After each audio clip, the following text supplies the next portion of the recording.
It's summertime in Hot Springs, and everyone is thinking about water. They might want to be jumping into one of our beautiful lakes, or just in general cooling off, and certainly enjoying a glass of tap water. So with me today is Scott Bundy, who is our Utilities Director for the City of Hot Springs. Welcome, Scott. Thanks, Terry. Hi. Hi, let's talk a little bit about our water supply and also some summer water conservation tips. Okay. So where does our tap water actually come from?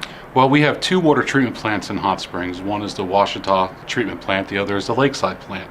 The Ouachita plant gets its water from Lake Hamilton, just below the Carpenter Dam, and the Lakeside plant gets it from Lake Ricks. So now that we know where our tap water comes from, what are the challenges to Hot Springs when it comes to providing adequate amounts of tap water for everyone? Well, with both those lakes, we are at the mercy of the Army Corps of Engineers, Entergy Electric, and the weather.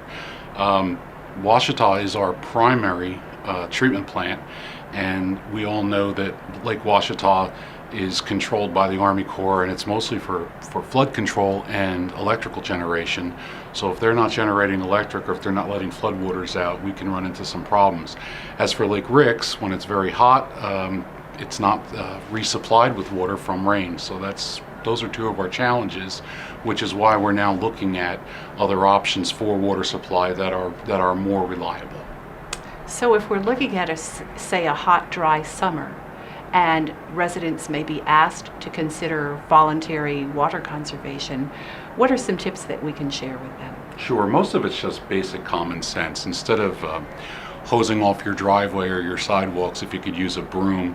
If you wash your car or your boat on the grass instead of on the pavement, that helps, because it's a double duty for the water then.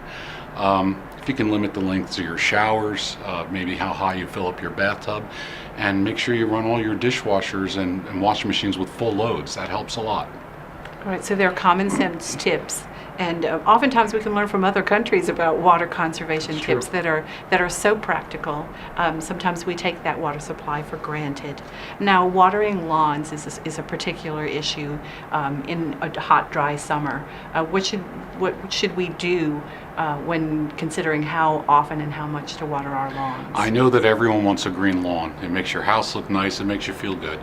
The best thing you can do is to water during the nighttime hours, not during the day. So much of the water gets evaporated if you're watering in the warm sunshine. Make sure that your sprinklers are just hitting the grass. They're not hitting the sidewalk, the driveway, anything that you don't want to water.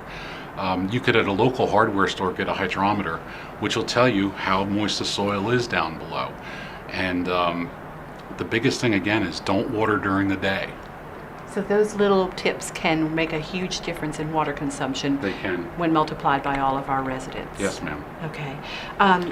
Well, how can you place a value on the water that the city provides to its residents? Well, the water is really a priceless resource, and we're lucky to have, again, as we said, so much around us. I stopped on the way to work today, and just to give you an idea, this bottle of water, what I paid for this, if I paid the same amount for City of Hot Springs water, I could fill this 4,000 times with the same amount of money.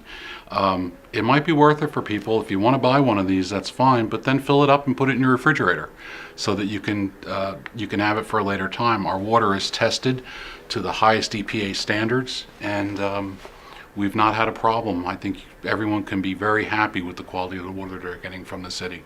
And we are fortunate as compared to other cities which have issues. They struggle with issues of water quality and quantity, right? That is true. Okay. Now, as we reach the end of our interview, what's the bottom line where water is concerned? Well, conserving water is not only good for the environment, it's also good for your pocketbook. The more money you can conserve, the more money you're going to save on your water bill, and it might not be a lot each household, but when you take it as a community effort, and if every household in Hot Springs could conserve 10 gallons of water a day, which is not much, that's a little bit on a shower, maybe fixing some leaky faucets or some leaking toilets. 10 gallons a day adds up to over $1 million staying in the community a year.